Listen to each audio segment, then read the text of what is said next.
Backstage, I'm starting fights off everybody. I've ridiculed everyone on the roster. I'd like to take this chance to apologize to absolutely nobody. The double champ does what the he wants. Tonight, our first look at body cam video from the Miami Beach police the day they arrested MMA fighter Conor McGregor. He doesn't have anything on him, right? No jewelry or anything. A woman who accused the mixed martial arts fighter Conor McGregor of raping her in a hotel in Dublin 6 years ago. That's not the Conor we knew. It hurts, honestly. On September 8th, the city of Los Angeles was rocked by a chilling discovery. The lifeless body of 15-year-old Celeste was found in the trunk of a Tesla Model 3. But what made this discovery even more disturbing was the fact that the car was registered to none other than David Burke, the rising Gen Z star known to the world as D4VD. From that moment, the public's attention shifted from the abandoned vehicle to the very man behind it. The story went from a simple mystery to a harrowing puzzle, with many questioning whether this was a tragic coincidence or if David himself was hiding something far darker than anyone could have imagined. Fans soon began digging into David's past, combing through old interviews and statements for clues. One quote in particular stood out: "My music is a prophecy for my life." Was this more than just an artistic statement? Could it have been a chilling premonition? Even those closest to him, including his own mother, had previously voiced concerns about his behavior. The pieces were starting to fit, but where did they lead? Let's take a closer look. It all started on the Zach Sang Show, a popular podcast known for its casual but revealing conversations with rising stars. In an episode promoting David's latest album, Time's Withered, the atmosphere was light at first. David shared funny stories from his days touring with SZA and his love for video games. But as the interview progressed, something unsettling slipped through the cracks. David casually mentioned, "She's not in my life anymore," when discussing past relationships. In the context of the conversation, it seemed like just another throwaway line. But in hindsight, after Celeste's body was discovered in that Tesla, fans couldn't shake the feeling that something far darker had been hinted at. Was this just an artist's metaphor, or was it a chilling foreshadowing of a real-life tragedy? David's words took on a new meaning as people started asking, who was he referring to? An ex-girlfriend? Someone from his past? Or could it be Celeste herself? The phrase, "she's not in my life anymore," suddenly felt like a cryptic farewell, a sign that someone was gone, possibly never to return. Was this just an offhand remark, or did it contain a hidden message? Then, further digging into David's past revealed an even more disturbing layer. His own mother had once expressed deep concern about his violent lyrics. "David, this song is too violent. You're singing about killing people, and that's not my son," she said. At first, it seemed like a loving critique of his music. But with the benefit of hindsight, those words now feel more like a mother's warning. Did she see something in him before the rest of the world did? Was she sensing the darkness that would later come to light? As more details surfaced, a troubling pattern emerged. Back in 2023, someone close to David came forward with accusations that he had been messaging underage girls on Discord. But when that person tried to go public, they were silenced by threats from David's legal team. According to this individual, David's interactions with these minors weren't an isolated incident. One anonymous source even stated, "I tried to bring this to light in 2023, but I was harassed, and David's legal team contacted me to remove everything." The deeper you look, the more unsettling it becomes. Were these girls, like Celeste, just victims in a long line of troubling behavior? With each new piece of evidence, the public began to re-examine David's music in a new light. Fans started to replay interviews, dissecting every word. One comment stood out. "My God, he told us everything from the start. We just didn't believe it."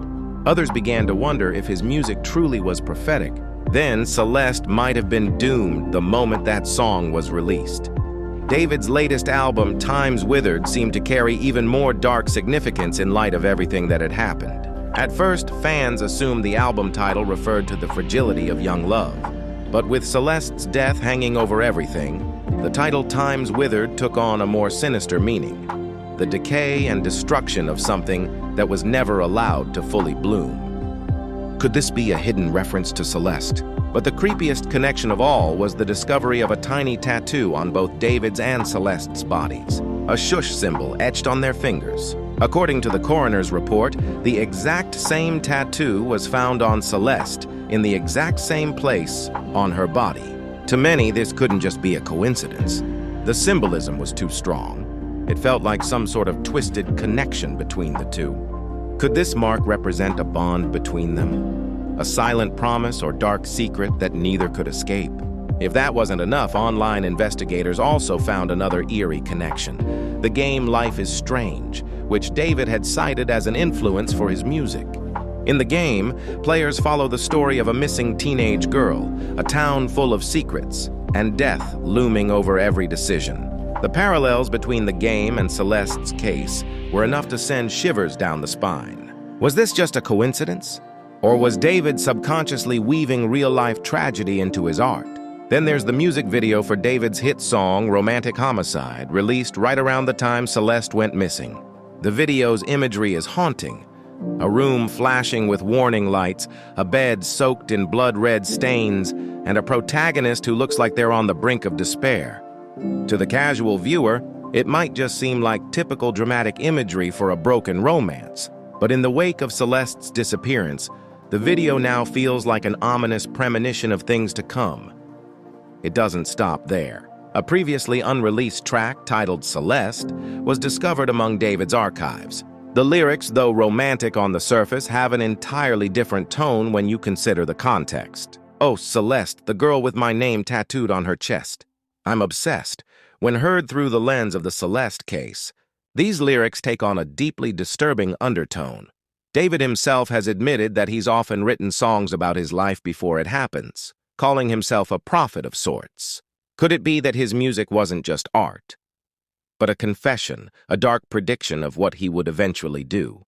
The most chilling question now is, why? What could have driven David to commit such a horrific act? The first theory that arises is a possible relationship with Celeste. She was just 13 when she disappeared, while David was an adult, enjoying the peak of his career. If there was a relationship between them, it would have been met with severe backlash from both her family and society at large. Could this forbidden love have spiraled into something darker, something far more tragic? Another theory is that David's need for control may have played a role.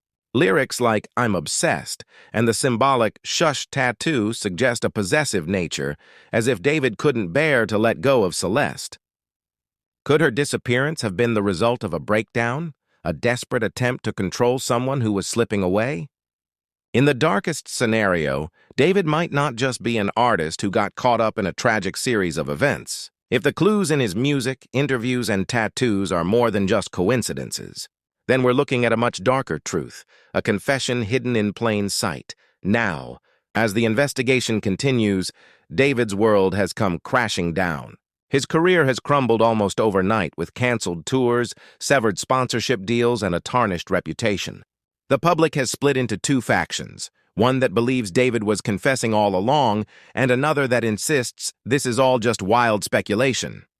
But one thing is certain: the promise of a bright future for D4VD has been overshadowed by the dark clouds of suspicion and tragedy. If David is found guilty, the consequences will be severe. A possible life sentence or even the death penalty could be on the table, depending on where the trial takes place. For now, David stands at the edge of it all. Once a beloved artist, now a figure stained by a mystery the world has yet to fully unravel. As we reflect on his words from the past, "She's not in my life anymore," the haunting irony is undeniable. Celeste is truly gone, and now her story is intertwined with his in ways no one could have foreseen. What do you think? Are these just eerie coincidences, or do the clues point to something far darker? Drop your thoughts in the comments below. We want to hear what you think.